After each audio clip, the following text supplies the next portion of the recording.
Hello and welcome to the Mancunian Candidates.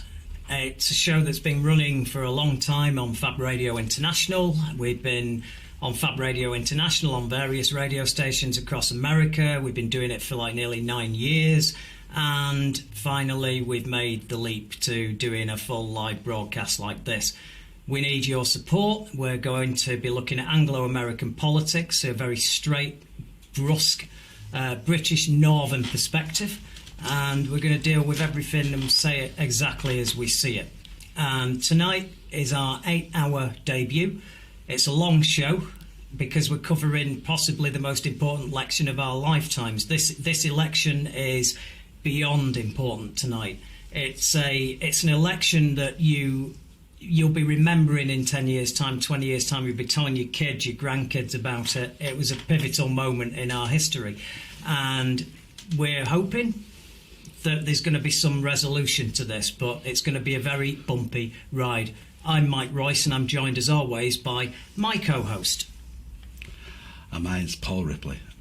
This is a radio show as well. If you go on fabradiointernational.com, we have a podcast that goes on there for many years. It's done really well. Hence, we're doing this show, which is a YouTube studio. We've had an upgrade.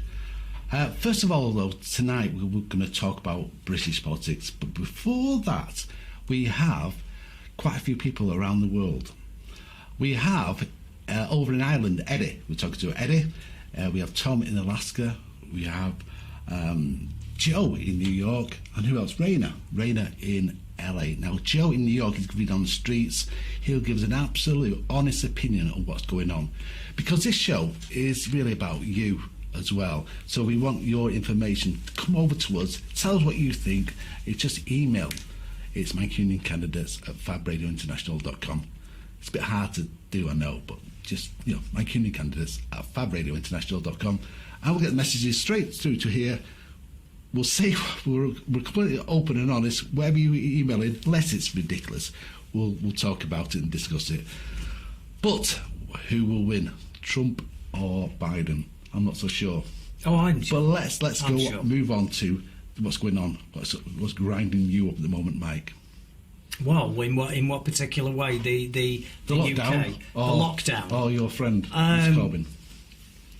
I don't know what to say at the moment. I mean, we've gone into a lockdown. We don't have an end in sight. It starts in 2 days' time. Everybody up here in the north saw that it was escalating out of control in the UK, and that the virus was entering its second big curve upwards. And when we went back, schools opened, and we looked and saw where it was all coming from, and hospitality got shut down because we're talking about a tiered system. So all the northern towns where it was raging a bit harder got put into tier 3, which we didn't all agree with. Some of us thought that maybe the figures had been manipulated a little bit, and certainly even though we were going into tier 3, we weren't being offered what we were supposed to be offered to help us, and that is the problem. This now is a situation where there is no end in sight. The first lockdown, we were all in it together, and then you went into this tiered system, and then it looked like the northern towns, if it didn't buck up and it didn't improve, would be just left there, while the southern region, which some areas were not doing quite as bad, would be left alone, and it put us at a major disadvantage. What everybody wants, everyone to be safe, but at the end of the day, hospitality, and I full cards on the table. I've got hospitality businesses, and they are shut, and I'm not bothered about them being shut because you need to save lives. But what I am bothered about is the fact that that's 6% or 7% of the infections, whereas 26 to 27% of the infections were coming from schools and from the education system, which are still open.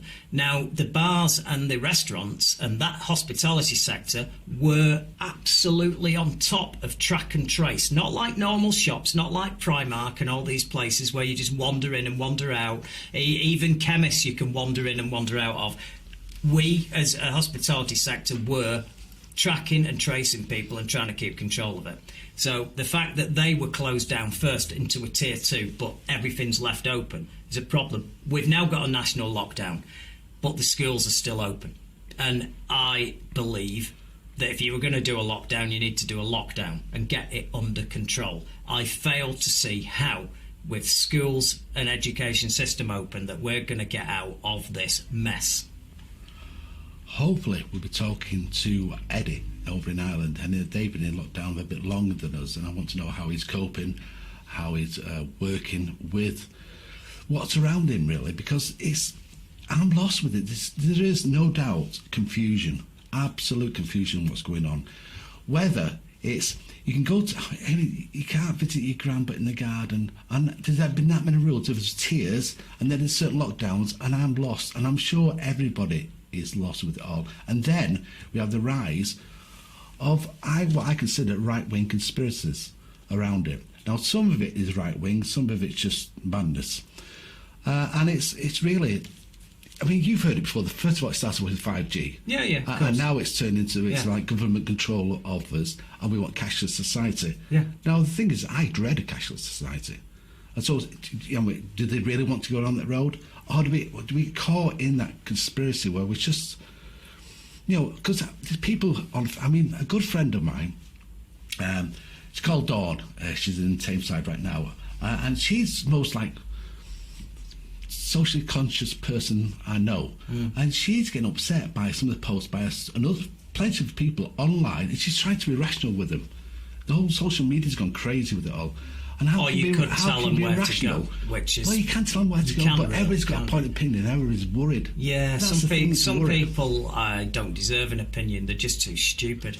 I mean, you can say that, but that type of attitude gets us nowhere, does it really? I don't know. It's fun though. Everybody's too stupid. That sounds like Donald Trump. That's why he's got power. Not really. No, because he's all in for it. I don't tolerate it. I don't listen to it. I mean, they can say whatever they want to say. This anti-vaccine shite that's going on at the moment, that's been going on for years and years and years. Suddenly, there's a platform for it because something actually gives it a context. Oh, there may be a vaccine, a very important vaccine on the horizon. Are you going to take it? Well, take it or die. I mean, if you are this stupid that you want to deny other people help, then more fool you. It's not just about vaccines, isn't it? Because there is stuff that's in that conspiracy world which does ring a bell with a lot of people. Yeah. Obviously, the vaccine stuff. I mean, apparently, the headlines today in some newspaper were that the vaccine will be out in a few weeks' time. Oh, yeah. I mean, here's a question to you. Would you take the vaccine now? Would you do it? Would you, Mike? Well, I've got one here. Do you want to try it? Would you try it? Would you? Yeah, of course. On a serious note, would you take the vaccine now? Oh, well, look, the way my life is at the moment, I've nothing to lose. I might as well. That's not the attitude, is it? Would you trust that vaccine? Yeah, I would. Yeah, why not? Because you've got to trust someone. So if I'm going to trust someone, do I trust Donald Trump? Do I trust a load of conspiracy theorists on the internet? Or do I trust scientists? Right? I don't believe that these people spend all this time getting educated, going to research institutes, learning higher levels of education regards this. They're constantly on top of stuff. It's their life. And I don't believe that they did this just so they could try and poison us all. No. Are there going to be mistakes? Maybe. Will there be side effects? Absolutely. Did the scientists who did thalidomide know that it was going to cause that? No, of course not. But we're in the shit right now, and we need to get out of it. And you can't get out of it without a fucking vaccine. Well, sorry to simplify it. We have a few emails in. Eddie's over in Ireland's waiting for a link from Kris, our producer. Hopefully they'll send him one, and Eddie will be on soon. And still to come, as I'm really looking forward to this one, is Joe on the streets of New York. Apparently, Busta Rhymes is with him.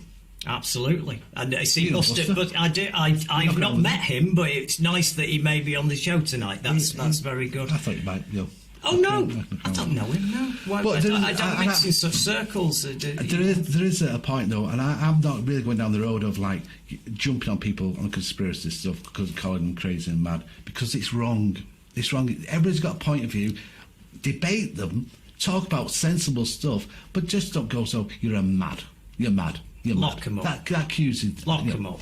I'm sick of No, it. They just do me head in. It's one thing going on about chemtrails. It's another thing going on about COVID being absolutely fake. agree with then that I've one. no I patience for absolutely you. agree with You that one. have no point, no time. I don't want to speak to you when you say that, you know. I agree with that. Right. But this is a question. Do you think there's something more to this story about COVID-19 than that's been released to the normal media and world? What, you mean a super villain in a Chinese lab creating it as a weapon doing that? Accidentally got out? Is that it? Because that's the one I see a lot. Do you mean sort of stroking the pussy? Sort of, yeah. No, not in that sense at all. But do you? I mean, here's the question: do you trust governments? No. You don't trust governments? Not totally. I trust what I see. I need evidence. That's me. That's how I was brought up. That's how I was trained in another career that I've had. I trust evidence. I want to know. I look into stuff. I use this that people seem to not use at the moment. Well, this is a point that a lot of these conspiracy people say they do research. They look at there's certain scientists and certain doctors. Yes. Who go along with that story. Right, and they have an implicit bias because they come in looking for stuff that's going to prove what they believe. Not like that. No. I look at stuff. I try to be open-minded. If I'm looking at something, even if it seems a bit ridiculous, I'll look at what people who believe it are saying and people who disprove it aren't, and I'll make a judgment based on that. I won't go in going, oh, I believe in the Loch Ness Monster, so I know I'm going to believe every single sighting I've heard. And any scientist that says it can't possibly survive in there is no prehistoric monster in there, I'll ignore them. That's what a conspiracy theorist does. They just go for every single thing that they anything that props up some stupid thing they believe, and that's why I've no time for it. It's the same with all these people who think hauntings and ghosts and all this crap, you know. It's just such a waste of time when there's so many really bad things going on in the world. Right, hopefully on the the telephone lines, whatever you want to call them, it's new to us, this video stuff, or TV stuff, whatever it's called, it should be Eddie over in Ireland. Eddie, are you there? Eddie! Hello, greetings. How are you doing? We've got no sound for Eddie, but we'll come back after. I've got Eddie, sound. there. I've got sound. It He's must be there. your, Hello. Fantastic. Your thing. Yeah, I'm with you, Eddie. Don't worry. He's just trying to sort himself out. It's been a long time. He's been trying to sort himself out for 9 years, but you know, I'm not holding. I'm here. But, I'm here. You know, I know you're there. I can tell. So good. It's been a bit of a rough couple of weeks, hasn't it, with Labour again? So I've actually seen something that I wanted to just quickly put on screen to see if you had actually seen it. And it's an advert that Jeremy Corbyn has put in with this witch hunt. And if Kris could bang it on screen for a second, just so we could have a look at it. I was just wondering if you'd heard about this witch that stopped the witch hunt campaign and why he's put his name full on like that and winding up militant now. Do you know more about that? Well, I didn't know about that specifically, but I do know that. There's been a campaign to stop the witch hunt generally, and all sorts of left-leaning organisations are involved in it. Yeah. But, you know, quite a few, 15 or 20. Yeah. I mean, the problem with this is that report. And that it wasn't. It's not. A lot of people are saying, well, the people that did the report, it was set up by Jeremy, and it was set up in, I think, 2006 by Tony Blair, that department, and it seems to be. I've read it, and it's not a good read. I mean, to be honest, the Ken Livingstone situation doesn't come across great. I mean, the problem with this is it just gets Labour at the point where we've just got 5% ahead in the polls, and Boris is doing own goal after own goal. It looks like we're in for a rocky ride just at the worst possible time, doesn't it? The argument was that Keir Starmer received a lot of money from right-thinking people, including a prominent Jewish lawyer, I think. Hence, that's why they see this as a purge. one of the issues that they're really concerned about is that the limits of freedom of expression have been compromised, and there are going to be critical moments ahead. And the thing that hasn't come out yet is what unions are going to say, because obviously they pay a lot of the finances of the Labour Party. Now, interestingly, Jeremy Corbyn accepted all the recommendations of the report, but he didn't do it when he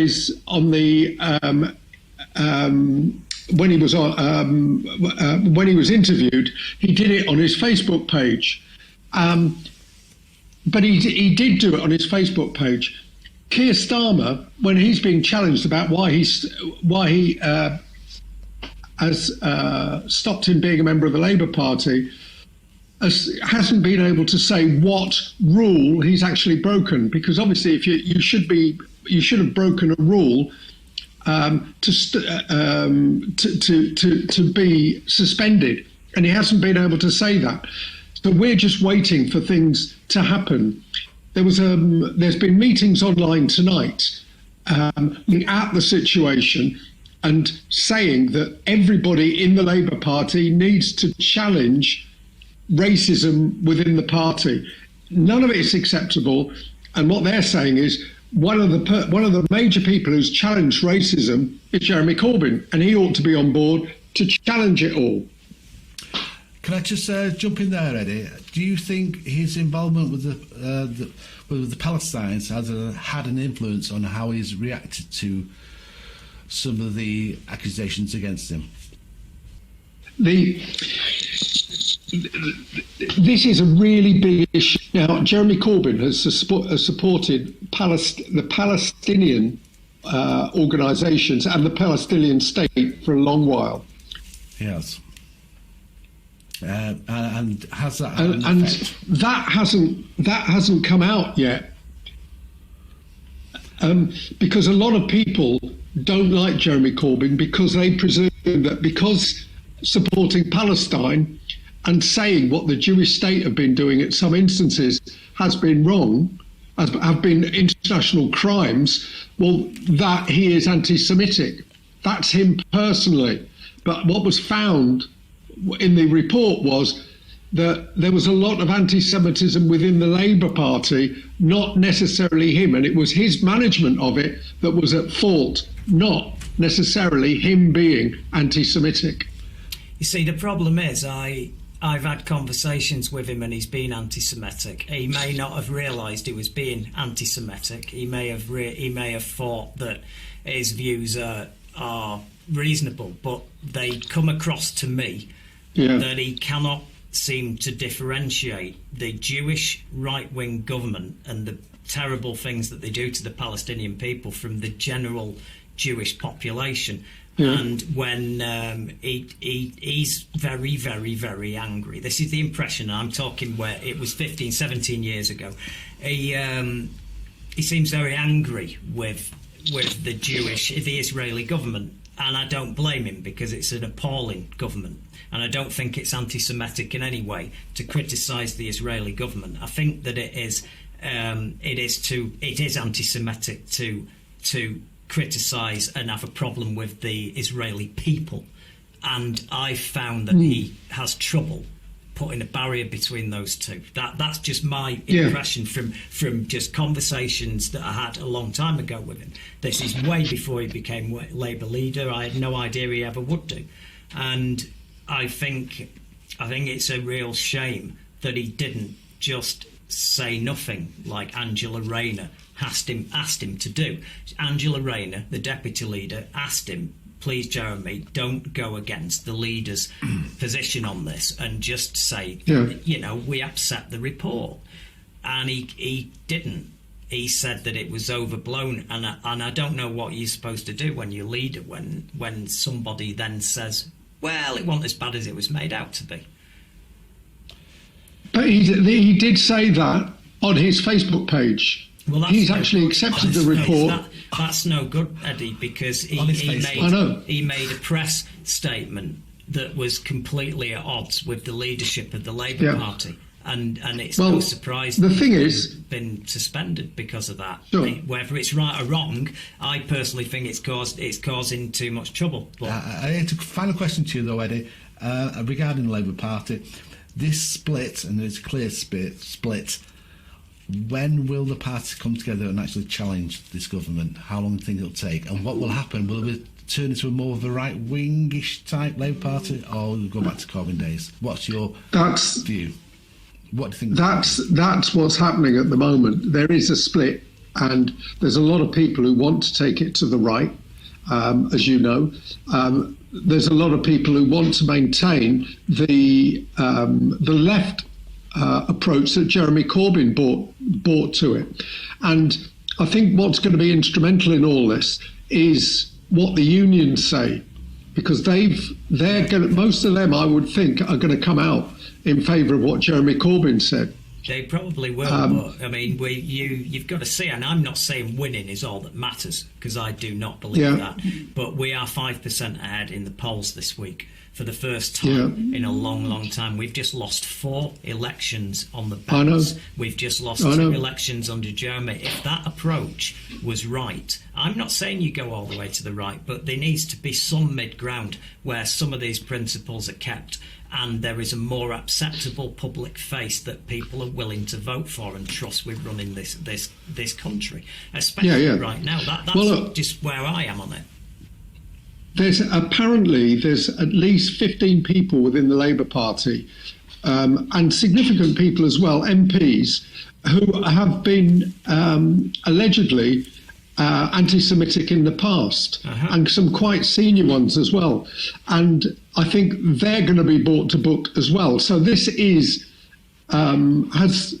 the possibility of being a purge, and that's what a lot of people are quite frightened of. Well, a purge usually cuts down a lot of people who've done nothing at the same time. I do get that. So, I don't think it helps us all this. I just pray that common sense prevails and we manage to not waste this opportunity when we're being given. Absolutely. We're given an opportunity here to lead and be impressive, and you're never going to get a better opportunity than this. And can I be absolutely honest?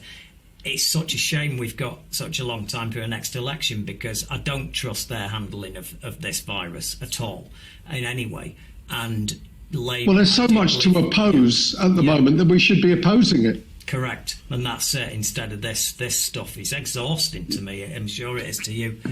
Very disappointing. Our time's up with you, Eddie. Thank you so much. And tell everyone to listen to the Mancunian Candidates on FabRadioInternational.com or subscribe to our channel as well. I will do. We'll speak to you later. Eddie, thanks so much. Okay, take care. Take care. Bye-bye, Eddie. Bye-bye. Our broadband connection on Eddie's end improved then, I think. It did. It went good. It's all right. But it's our first night, so please bear with us. It's an island. It's in the middle of nowhere. I know. Cows around it. I get those. The cows that were interfering. It could well be. I don't know. Can't stand interfering This cows. is the election special, and we've not even talked about American politics yet. No. It is a big election, this. I touched on at the beginning, it's huge. It's you have got a country over there that for all intents and purposes it seems to be tearing itself apart with so much division and so many problems, and Donald Trump has come in, and he wasn't if it was intended that he was going to be this maverick that threw a Molotov cocktail in the room and made things different, then it's not worked out quite like that. I'm not saying he's not shook it up, but he has. And I'll just address everyone here. We've got a clip that we just want to put on now, that when you do get elections like this, for years, when I was growing up, for decades, you could never tell the difference between some of these politicians. You could never tell the difference between the right and the left.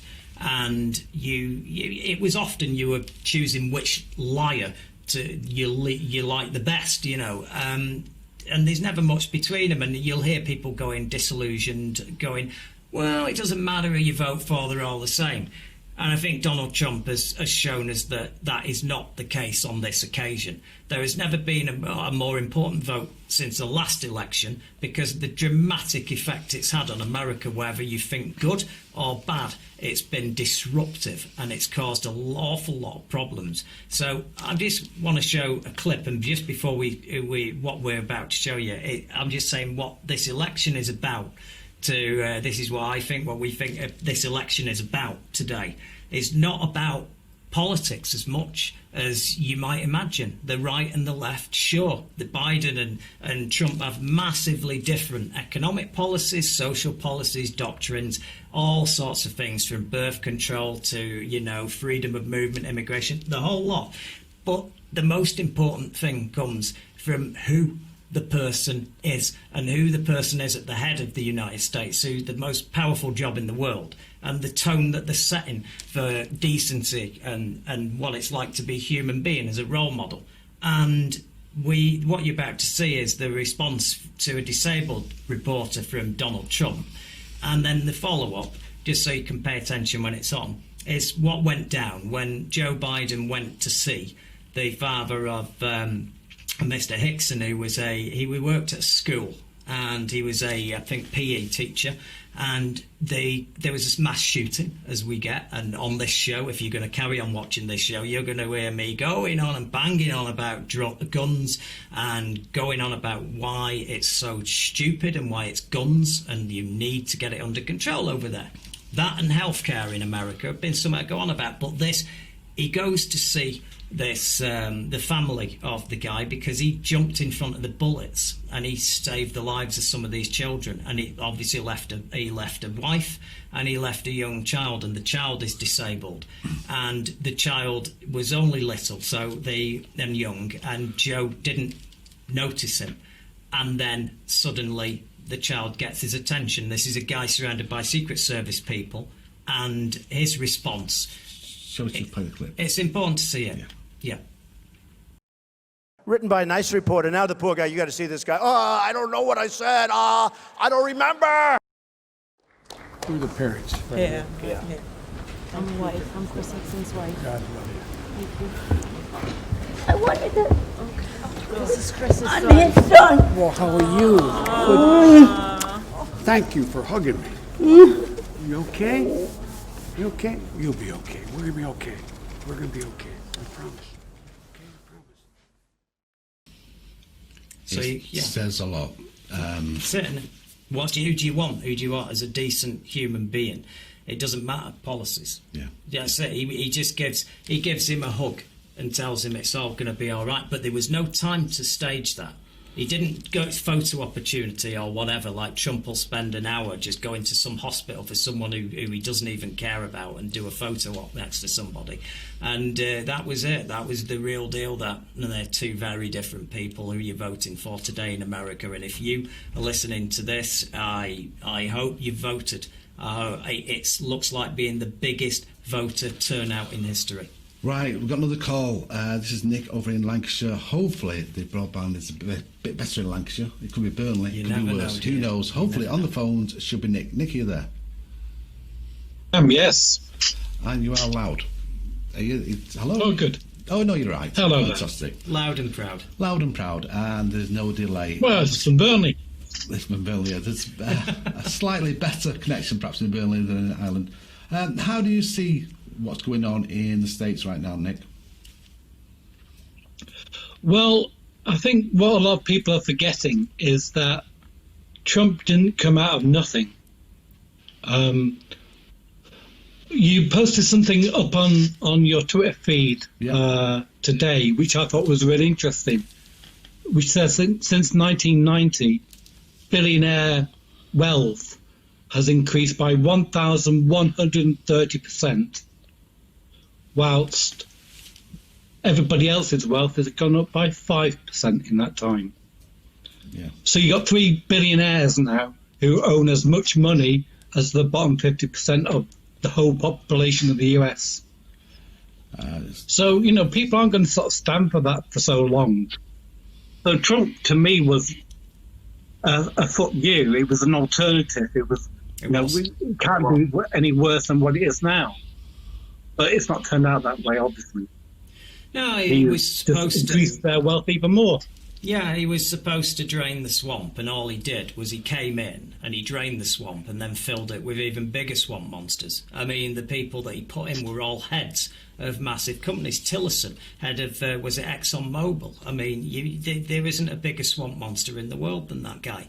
And that's all he did. He replaced billionaires with billionaires. And he thought, well, that'll be all right enough that people will think have changed things. And he didn't change anything, did he, really? No, I mean, he's... I don't think he's been as bad as the Johnson government, to be honest, who's actually done more to actually move money from the public sector to certain parts of the private sector than any government probably ever. Yeah, and the guy, I hear a lot about him, and I've got to be honest about this guy. Everybody's saying, well, you know, you hear either he's a mastermind or he's a buffoon. He's under the control of Cummings, but I mean, he knows that he can't get in and out of power without Cummings. He can't even do his job, and there's so many people that are unsackable in that cabinet, and right away they started sorting themselves out. And the biggest crime, obviously, is this distribution of all the tenders with regards to COVID. But I say this, for all this, everybody puzzles over this guy, and there's one simple fact that you only need to know one fact. He's a posh cunt who doesn't have any caring or respect for any poor person whatsoever in this country. He doesn't give a shit. That's it. And anybody is surprised that when he got in, that he's done this and he's lied about everything. And look at the oven-ready Brexit. Nick, we've had a hashtag that's going down on our Twitter account, which is M_candidates, by the way, if you want to join us on Twitter. And the hashtag has been Circoland. So can you explain to people what we mean by that? Well, what Mike was just saying then is about sort of the contracts which have been handed out. It's not just to Serco, though, who have got £12 billion for a test and trace system which doesn't work. And, you know, it's no better than... In fact, it's far worse than what local authorities have been able to do. It's a lot of other companies as well. McKinsey's, for instance, who are a management consultancy firm, they've got billions as well. There's money has gone out to companies for sort of PPE. The companies basically didn't exist. They were ghost companies. They had £100 in their account for about 2 or 3 years. Then all of a sudden they get a couple of £1 million contract. Yeah. It's just crazy. With startups. It's just money siphoning off. Yeah, the thing I'm hoping is, the problem is they're in a position where they've got influence, so they're probably going to be able to block some of this being looked into. But some of it's criminal. I mean, these are companies that they've not put any returns in. They've just bought an off-the-shelf limited company for 25 quid from a business agency, and then put a few letterheads together and gone seen a mate at government and ended up with millions. It's bonkers. And the track and trace it's an absolute disgrace what's happened. And I don't know if people out there are grasping the severity of this, when here we are in Manchester, we got fucked over 5 million quid, and we're taught like, oh, naughty boys like Oliver Twist, you asked for more, and then tried to teach us a lesson, and he's wasted all them billions on track and trace. That's why people are annoyed in Manchester, make no bones about it. This will not be forgotten for a long time. And everyone, don't think that just because everyone's now in the same boat, we've all gone into lockdown. Forget it. 3 weeks ago, we got shafted, and we're Mancunians, and we won't forget that. No, it's got a long memory. I'm not too sure. You need one with these bastards. I think, I mean, you look back in the days of Thatcher. We were shafted then. Northern industry went. It took me years and years and years, didn't it, Mike? Yeah. The thing was with Thatcher, though, in a way, it only hit certain sectors, didn't it? It only hit like the manufacturing sectors. Yeah. Whereas this, they say everything. Yeah. Right, let's move on. The election. I think that UK will be better off because of the situation we're in, because of Boris, that Trump wins. Discuss. Mike, Nick. Yeah, of course it will be. But go on, let's hear. I want to hear what Nick says because you know, I've just got to think about how stupid what you've just said. Well, you know. the reason why we're better off is quite clear. It's because they're both of the same mind, aren't they? Biden will work with Europe. Yeah, then you're Biden's stuck with Boris. Concerned about Ireland. You're stuck with Boris, though. That's your That's downside. right, that's yeah, right. well, that's bad enough, but isn't it? therefore, we will get a deal with the Trump. I mean, it's a big thing about having a deal when we leave. What happened to you and your chlorinated chicken and your phobia of all I'm the not food saying, coming over? it's a good deal, but we will go further if Trump wins. It's terrible to say, but it's the truth. And if you it's don't understand that, well, it's another short story. term. Short term. Short term. But I mean, we're talking about, we're in lockdown, we're in a crazy situation. We need some sort of deal when we leave Europe because it's going to be a nightmare unless we have a deal. You know that, I know that. Yeah, I do. I get that. So we will be better off with Trump. Nick, do you think any different? I think whoever comes out of this election, and the election isn't going to be clear, going to get disputed in courts and all that sort of stuff, if not by insurrection, then whoever comes out of it, I don't think it's going to get a good deal for the UK whatsoever. Biden obviously doesn't like Johnson, going back to his times when Johnson was saying, oh, well, the reason why Obama doesn't like us is because he's a Nigerian. That didn't go down well with Biden. Well, this is it. I mean, I don't know if anybody remembers some of the things that our delightful Prime Minister has come across. The way he describes race is really quite breathtaking. He's one step away from the black and white minstrel show, this guy. I mean, he uses the word nignog without thinking there's anything wrong. Remember Piccaninnies? Piccaninnies. Who the hell comes out with stuff like that?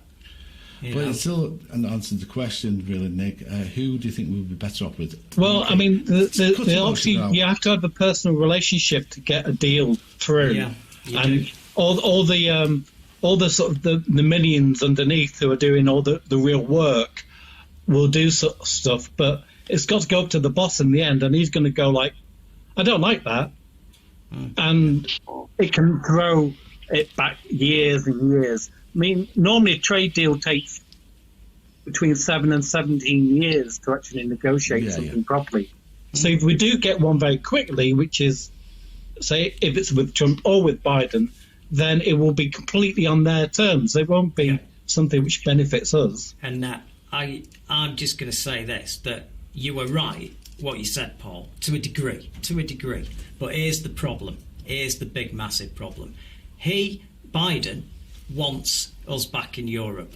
He wants us back in Europe because he's passionate about maintaining the peace in Northern Ireland because of his Irish connections and all the rest of it. However, just let me say this is the important bit about this, and that is that if for example we don't get a deal like this, we are going to be in a position where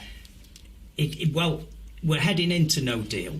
Biden's president, and Boris is suddenly not got the option to get the deal. Like you're saying, that might actually make him go to Europe with a little bit more candour and a little bit more humility and maybe get access to the single market and get a better position for us than we would be. I would rather have Biden in power and us still part of the single market rather than Trump in power and us have a cracking trade deal with chlorinated chicken and all the rest of the stuff.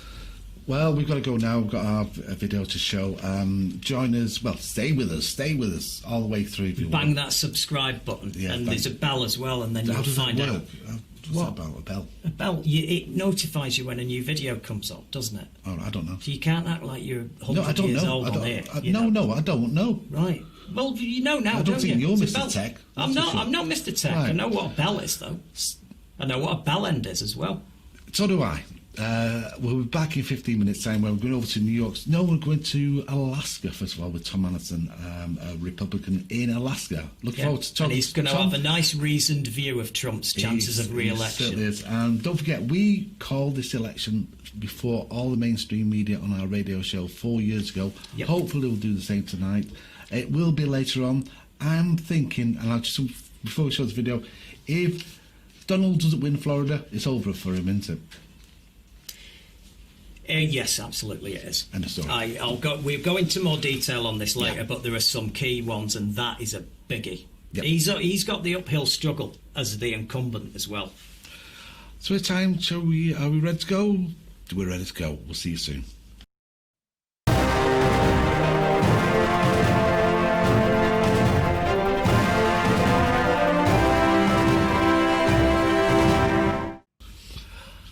And welcome back to the Mancunian Candidates. If you've listened on the radio, I hope it's going well. You're listening on, you're watching on YouTube. I hope you got a few drinks for the night ahead.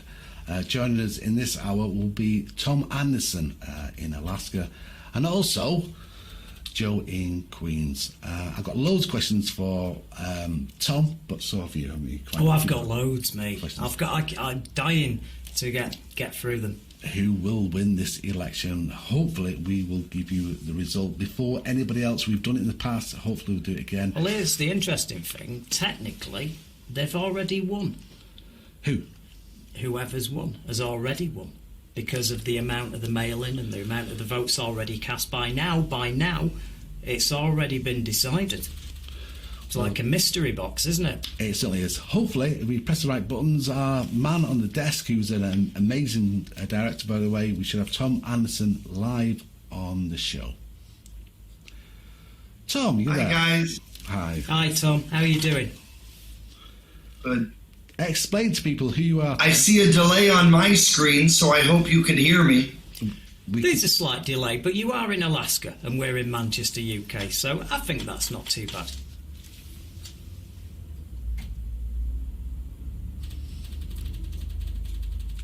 Tom, are you watching via YouTube or? I hope not. No, he's back again. I didn't know whether he was doing that joke where people pretend to freeze. Then. Tom, are you there? I'm here, but there seems to be a lag, gentlemen. So can you hear me? Yeah, can I hear you fine?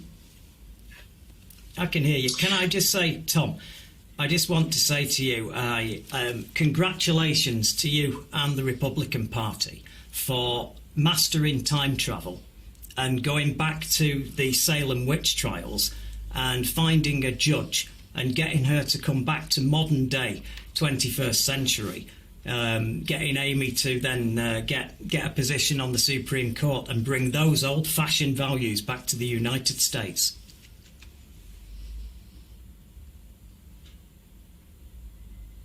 So it doesn't work, does it, when there's a delay like this? Hi, guys. Oh, dear. I'll ask you this question, Tom. Are you watching it via YouTube or are you actually direct with us?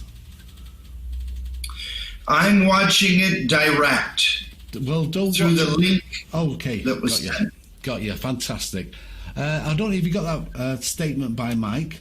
Did you hear it? I heard that he believes the candidate that will win has already won based on what's been sent in up to this morning and last night.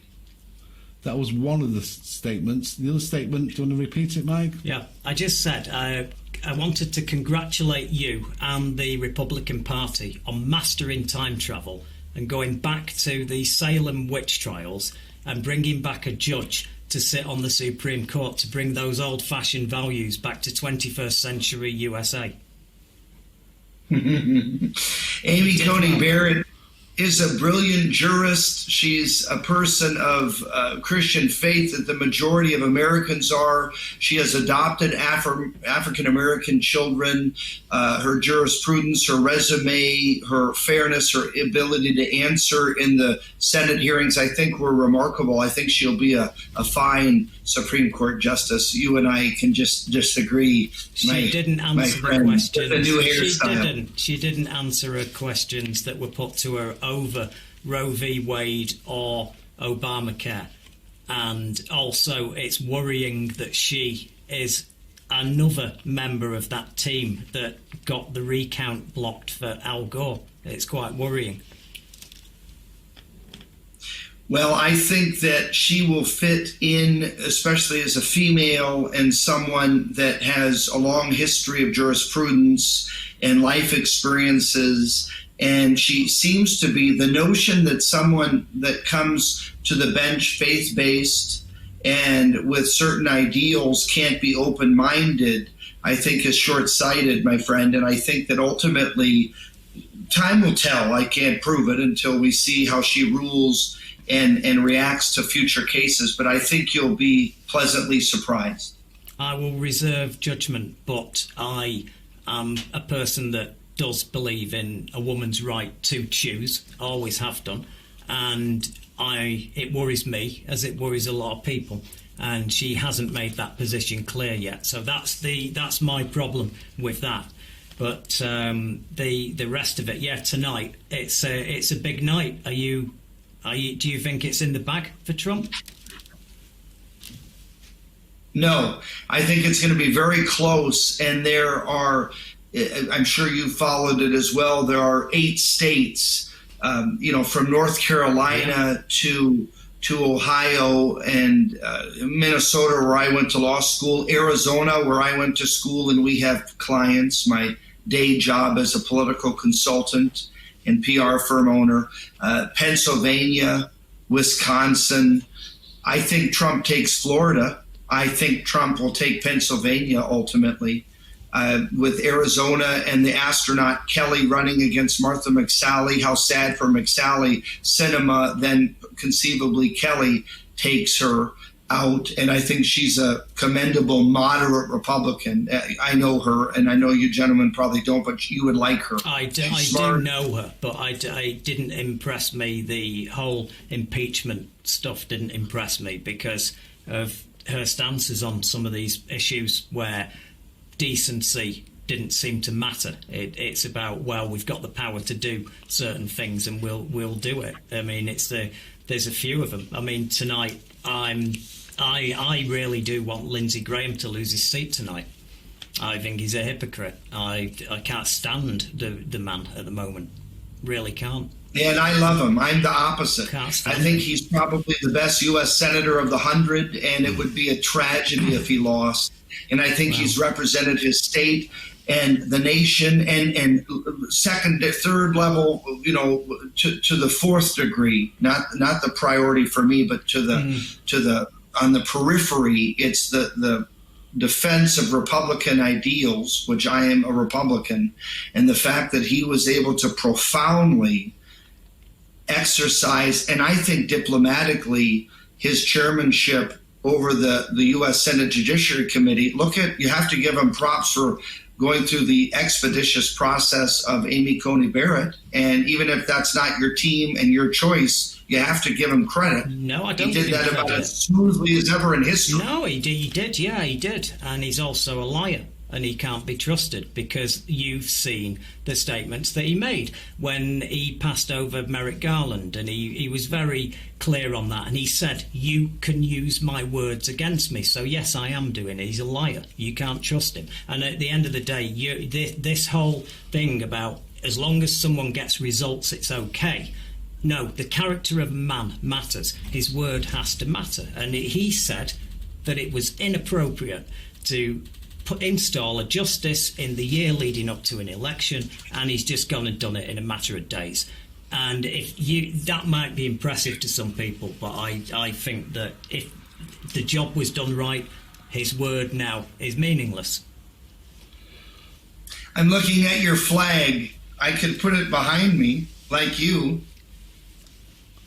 That's good. Well, nice to have nice duck in there, about Tom. Yeah, Tom, I know. Tom, a couple of questions I've got for you, really, is do you think it's time now for America to look at its system in place? I mean, when someone who wins a popular vote doesn't become president, to me it's a bit iffy, to say the least. And also, the influence of other countries, which seemingly is easier to do in the States more so than here. I mean, look back at Wendell Willkie, is his name, isn't it? When he had the Nazi money spread among the party, and the influence of that had never changed. So the Russian influence, other people influencing the parties, do you think it's time for a change and look at things differently? The American system is so unique and innovative, and I think remarkable because of this idea that we have our legislative, the Senate, with the 2 per state, 50 states, 100 senators, and then based on what is it, 1 million, 1,200,000, each state gets based on that population and above an additional Congress representative. And I think with the Electoral College and that system, the popular vote and the threat of the popular vote can offset, because of urban centers and because of coalescing in certain respects. We've seen it in the past that's helped Republican and Democrat. There's not a barrier that I think the Electoral College does bring. And if Trump wins because of that, then so be it. Then it's fair and square. Other than, I think, the way Mike talks about Lindsey Graham and the process of Amy Coney Barrett and not respecting it. I don't respect many of America's universities and the mainstream media, and I think labor unions, and I think the dark money far more is exceeded in the Democrat world than in the Republican world. We're seeing that here in Alaska. My point is this, though, the division in America is horrendous. It's to a point where it's, I could say, civil war about to happen. There may be rioting tonight later on. Who knows? But it's wrong, isn't it? It's wrong. Well, civil wars are wrong, like the Black Lives Matter looting Portland and Minneapolis and burning police stations. That's wrong, but the Republicans aren't doing it. It's not Black Lives Matter. It's certain fringe elements that cause trouble. Black Lives Matter is founded in a reasonable principle of please don't execute us, please treat us properly, please can the police stop pulling us over for things we've not done, and all these things that we've been discussing back and forth for years now, where it looks terrible. It looks terrible to anybody when a police officer is more likely to pull his gun on a black person than a white person. See, I don't think that's accurate. And I think what's terrible is when someone is asked to stop, and not only do they not stop, but they attempt to or actually assault a law enforcement officer. They're going to be shot, especially if they're armed, or threatening the law enforcement officer as if they're armed. And if a black male, because of angst, anger, cultural differences, does that, he is typically going to get shot more because he's demographically challenging law enforcement more. I certainly don't think it's based on ethnicity, like a law enforcement agency says, hey, go after blacks specifically. Why would they do that? Other than pattern and practice, not based on their skin color genetically. It's based on their skin color by pattern and practice and their mannerisms. So they are stereotypes sometimes, and justly so. I can't go along with any of that, to be honest with you, Tom, but I listened to a certain radio station in the States the other day, and while I was listening to it, I thought, my goodness, is this what the parties have become? It's a Republican station, and it was a Christian station, and the guy sounded like, if I've listened to ISIS in Pakistan, you'd expect the same type of rhetoric which was coming out of this station. It's unbelievable. It's scary. This isn't normal, Tom. The rest of the world looks at America and thinks, this isn't normal, mate. There's something going on here which is just wrong. And unless you yourself as a person recognise this, the future for America, for me, is horrendous. There's got to be a change. Are you kidding me that you think the eyes of the world are just on us when you look at the fatalities in Italy and the incompetence of dealing with COVID-19, or when you look in France at the Islamic terrorism, extremism? A teacher brings a magazine and talks about. I'll ask you this question, Tom. How many people die with guns in America? How many people get shot by guns in America? How incompetent Trump has been with the virus. How many people died today? I don't think that it's incompetent. I think it's a state-by-state issue. I really do. I don't think it's based on federal incompetence. I think it's based on some cities and some states not managing their caseload. In Alaska, Trump said, hey, I'll give you, our governor's Mike Dunleavy, I'll give you full power to do what you wish with regard to mask mandates and closures. The governor said, our tiered system in America, said to mayors, I will give you the same. I'll allow the same layering. And our Anchorage mayor, who's now gone, overdid it and was very extreme, our largest city in the state of Alaska, Anchorage, and it turned out bad. We still had many cases. Places like where I live didn't have the mandates, and we did much better. So, I don't blame Trump on that. And regarding gun control, we were founded on that to protect from your side, from the Brits, no offense. No, yeah. And ever since then, whether it's hunting or it's protecting our homes, for the most part, it's worked. When I'll ask you this question again, Tom. I'll ask you this question again. How many people died in the States last year because of guns? I mean, I have that number in front of me. Obviously, you do. Well, I won't go into it. 12,400 and something. Yeah. It's Okay. irrelevant, but it's Sure. It's appalling. And when you say, I get the gun thing about the protection. Absolutely. I used to be a gun owner back when it was legal over here, and I had a crisis of conscience and stopped. I got rid of it before they banned it. Why would you have a crisis of conscience? Because you own a gun. Because I had young children, and there were Train a them to number use it of massacres. No, I don't want them near Come on, it. guys, get a backbone. I You wouldn't can want train that. your kids to No, use the you gun. can't. You can train your kids to use a gun. Protection.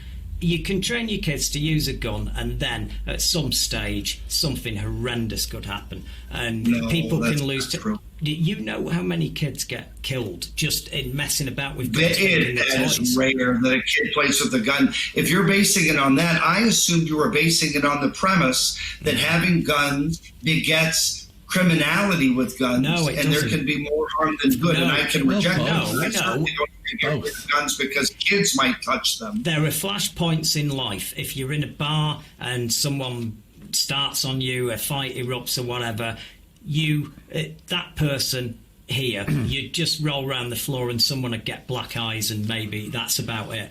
You get somebody who just reacts badly. Can I make it simple to this? Yeah, go on. Go on. How many knobheads do you know? You know a few of them. I know a few of them. Mike knows a few. Would you trust that person drunk in a bar and you fall out with him? No, you wouldn't, because he's a knobhead and he'll use a gun. Paul, I wouldn't. But But the issue is, or the data that you're referring to, it's not accurate. Are you suggesting that it's Wild West in America and we're having gunfights in bars? I haven't even heard of that. No, I think that you're having a load of mass shootings that nowhere else is having in the world. Nowhere else in the world has got that. Compared to France and on. Islam and It's not. Germany. No, because you're picking. Scandinavia? No, they stand out because it never happens. They stand out because it never happens. When you get 50 people shot in a mass shooting in France, people never stop talking about it for years and years and years because it happens once.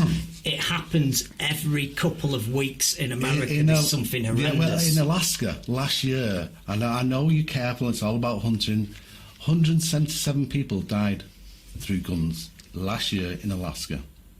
Yeah, no, we have per capita our 1,000 in Alabama. 1,000. But it's not. But if you add up how many people own guns, probably everybody at one level or another. That's a very small. Isn't one too many?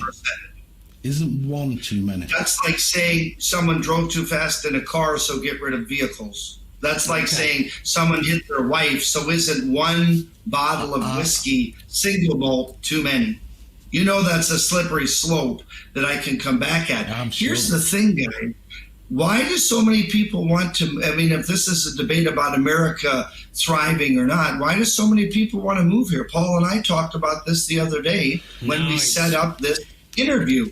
Paul said, it puts people off. Said, good point. A lot of people want to move here. They do, but it puts them off. It does put them off.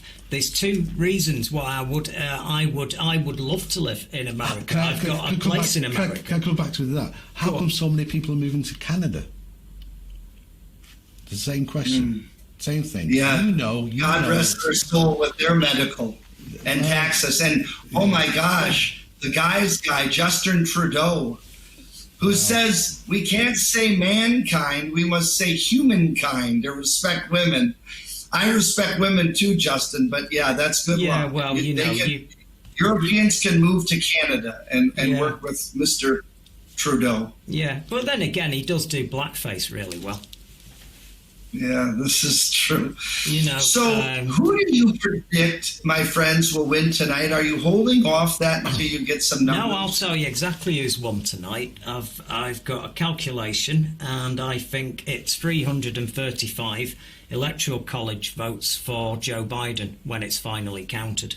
I may be wrong, but I was telling people that Trump would win last time, and people thought I was crazy. I was telling people in the UK, I said he's going to win. It's going to be even quite a wider margin than you might think, and he's going to win. And everybody here went, no, you're kidding me. No, I think that I'm afraid that COVID has done him in. All the rest of the stuff is debatable that he's done. There's an argument on all these different sides. People have different opinions on stuff. I don't like a lot of what he did just because of politics. But the COVID thing it's just, there's too many people died. And I'll say this, our guy, Boris, he's at like a pound shop version of dollar shop version of your guy. He's not quite as bad as Trump, but he'd love to be Trump, and he's messing it up quite badly here. We're going into lockdown again in 2 days' time because again all the schools are open here, and it's madness because it's being spread. So you're putting the businesses in lockdown, but you're leaving the schools open to spread it. I think that Donald Trump has made a mistake here. I think he should have taken this seriously, and I think that he should have been wearing a mask at the beginning, and I think he should have done the whole Winston Churchill thing, lead from the front, overblown it and said it's the biggest crisis of our lifetime, not played it down. I think he should have played it up and terrified people over it, got everybody wearing masks and done everything he can to get it under control, and I think he'd have won. Well, he hasn't lost yet.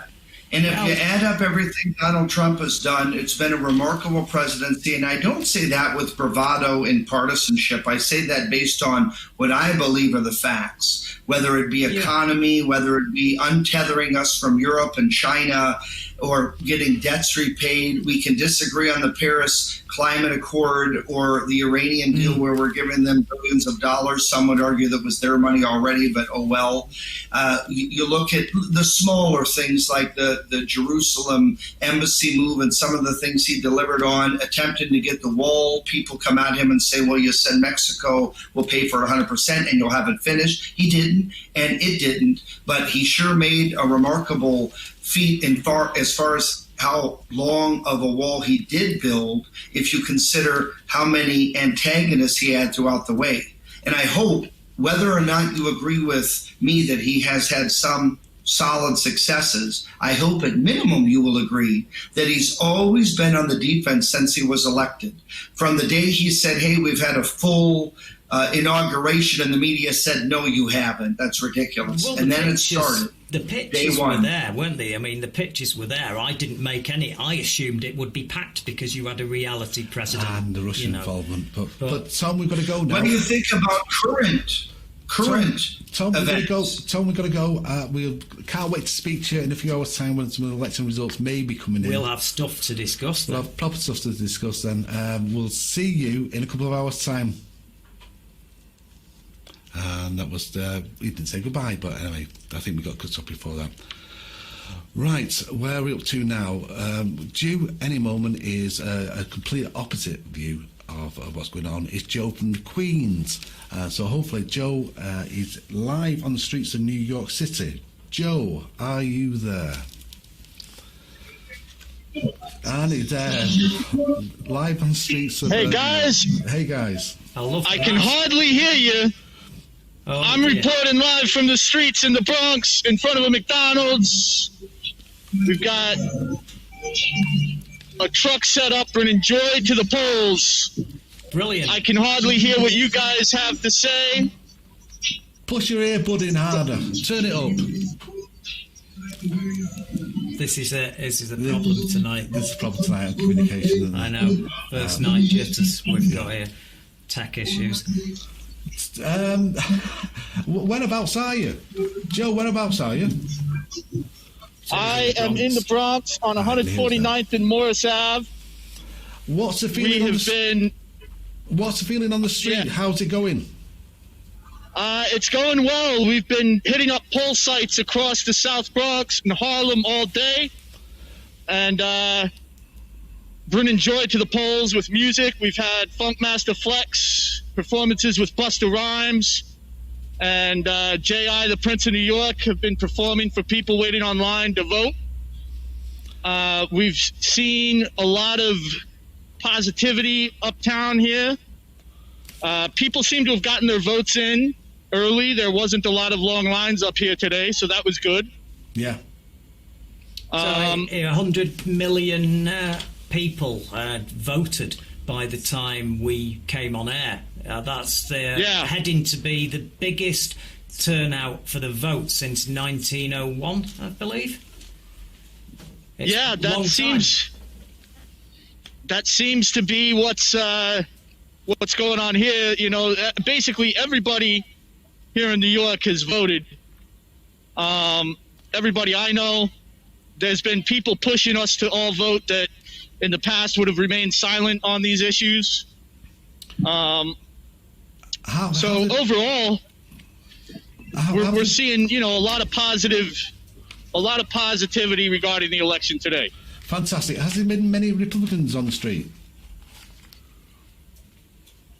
I'm sorry, could you eat that? Has there been many of the opposite party on the street, Republicans? No, not in these neighborhoods. You're not going to see that in Harlem or the Bronx. Well, I just thought they might have been driving around in vehicles. I'm sorry, I'm having a really hard time hearing you guys. It's a rubbish question anyway. Yeah, well, we saw over here, we saw the footage of Biden's bus, a campaign bus, being surrounded by all of the Trump supporters in the SUVs, trying to run into the back of the thing and intimidate it. That was quite shocking footage for us. Yeah, I'm sorry. I'm not hearing enough of that to be able to answer it. I'm really sorry, guys. It's okay. It's okay. You're on the streets. You're there. I think... I want to talk to you about... I think maybe... Go on. In a couple hours on my next slot, I'll be in a quiet location and we'll be better. This will hopefully work better. I'm really sorry, guys. It's okay. It's fine. I just want to talk to you about civil rights, though, under this Trump administration. Your views on civil rights.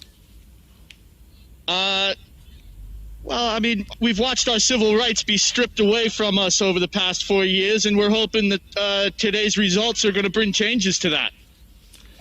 There are forces working against civil rights at the moment, and you're seeing a lot of energy up here in the Bronx and Harlem and throughout New York City with a lot of organizations working together to fight back against those forces. Tom Anderson, before the Republican in Alaska, stated that he thought that the Black Lives Matter movement was like a terrorist-type movement, was responsible for some violence. What's your view on that? I'm sorry, Tom Anderson stated that the Black Lives Matter movement was responsible for certain, I would go as far as say, terror incidents. Would you say, Mike? Yeah. I'm sorry, he said it's a terrorist organization? Yes. Similar, yeah. I would like to encourage Tom Anderson to come here to New York City and come visit us, come visit Harlem, come visit the people in the Bronx, come visit the people in Queens, sit down, have a conversation with those of us who are on the other side, and, maybe he might learn a thing or two, because that couldn't be further from the truth. And that's my point all night, really. The whole divide between right and left is just in a crazy place. Am I wrong in saying that if Trump gets in, there's talk, well, what I've heard anyway, there's talk of maybe going down the road, it's a dramatic word to use, but civil war. Do you think there will be issues if Trump wins again? Honestly, there has been a lot of talk about this from both sides. Yeah.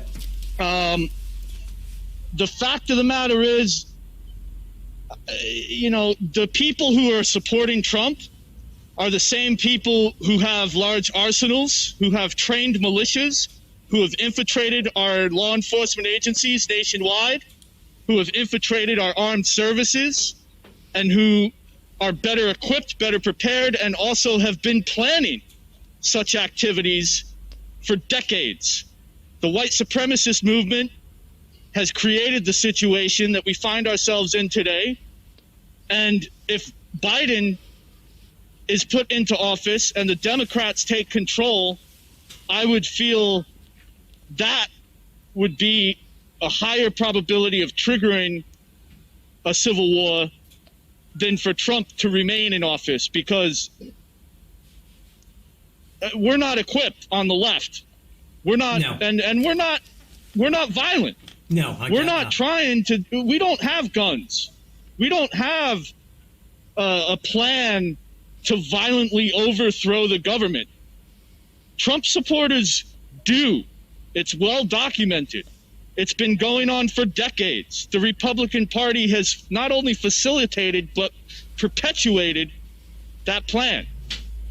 And so all we can hope for is that they will accept the results of today's elections and peacefully transition power should they find themselves on the losing side. Yeah. Well, I was working this out, and I believe that Biden will win by 335 electoral college votes. I think that the electoral college needs to go, though. I couldn't agree with you more. The electoral college was specifically designed to give power to, people who designed Jim Crow and people who designed following the Civil War in America. Yeah.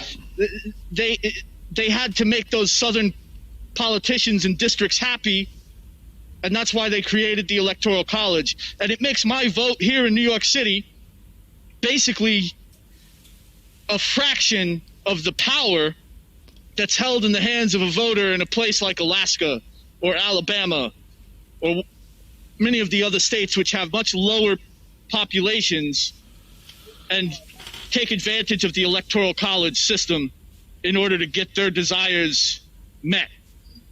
Yeah. The system's rigged. Simple as that, Mike. The system is rigged. Yeah. Hey, an authentic New York City bike gang. There you go. Yay! Right. Oh, that's nice. No, I'm glad it's upbeat there. I'm glad that it's not a problem and that everything seems to be going well. Because if you do get the result you want, I hope it's a nice day. I'm sorry, can you repeat the last part, please? Just saying, I'm glad to see that you're happy and upbeat, because I think that you are going to get the result that you want today. Yeah, I mean, to be honest, I'm happy and upbeat because some wonderful people, bringing Joy to the Polls organization, decided to bring some classic hip-hop artists onto a truck and allow us to go around the Bronx and Harlem here and do what we do. And basically, it's been a rolling block party up here all day long, the sort of thing that you'd see in movies, the sort of thing that created hip-hop culture. And so I'm riding high right now because of that. And, I'm not sitting stuck at home watching the news, anxiously waiting. I'm sure in a couple hours when we talk, I might have a different demeanor. I hope not. I hope that it's the same. I mean, good for you. Good for you. And on that note, we'll say goodbye. We'll see you in a couple of hours' time. And best of luck, Joe. We'll see you in 2 hours' time. Come back to us. Let's say, see how you feel. Yes. Thanks again. Looking forward to it. Thank you for having me, guys. Cheers. That's Joe in, I think he's in Harlem, he said, didn't he? But he's normally in Queens. The Bronx, he said. The Bronx, yeah, the Bronx. Yeah, he's only told you 3 times. He has, but obviously, that's very good. Have you been drinking? I'm only joking. No, I wish. Just seriously. Right, so to come on the show, we have Raina in LA, then we're back in seeing people in Tom. But you made a prediction, Mike, and I want to bring in my prediction now. Okay. What was yours? 335, approximately. 335. It will be a big result for Biden tonight. You think it's going to be just a blue wave? I don't think it'll be a blue wave. I don't think it'll be a blue wall. I think he's going to strategically get some states that I'm looking at that the vote has been really big, the postal vote, the early vote, and I think that he's going to carry a lot of these swing states. I do not believe, and there are a lot of people here who think that he's got a shot at Texas. Yeah. Texas, I'll just say after, we'll start going into some of these figures. But for example, Texas, this is as red as it gets. It only went to the Democrats because you had JFK, who ran with Lyndon Baines Johnson, who is the most oil-friendly Democrat you could possibly get. He was almost a Republican. He'd be calling him a Democrat in name only if he was running now. And he was basically brought the Southern vote with him. So for that, and then when he ran for re-election after JFK went, he rode on the coattails of obviously the upset of him being gunned down like that. Yeah. So he got a lot of goodwill. Now since then it's been just red state. You had 2008 with Obama, and bear in mind that was a landslide victory when President Obama was elected, and they still won with it carried to the red side by 12%. Then, when Obama ran again, because obviously his policies wouldn't really sit that well with the oil industry and all the rest of it, although to be honest, he wasn't as left-leaning as I would have liked him to be. In 2012, the Republicans extended that to 16. But here's the weird one. When Trump won, and he sort of didn't win by a massive landslide like he says. It was a reasonable win, but not a landslide.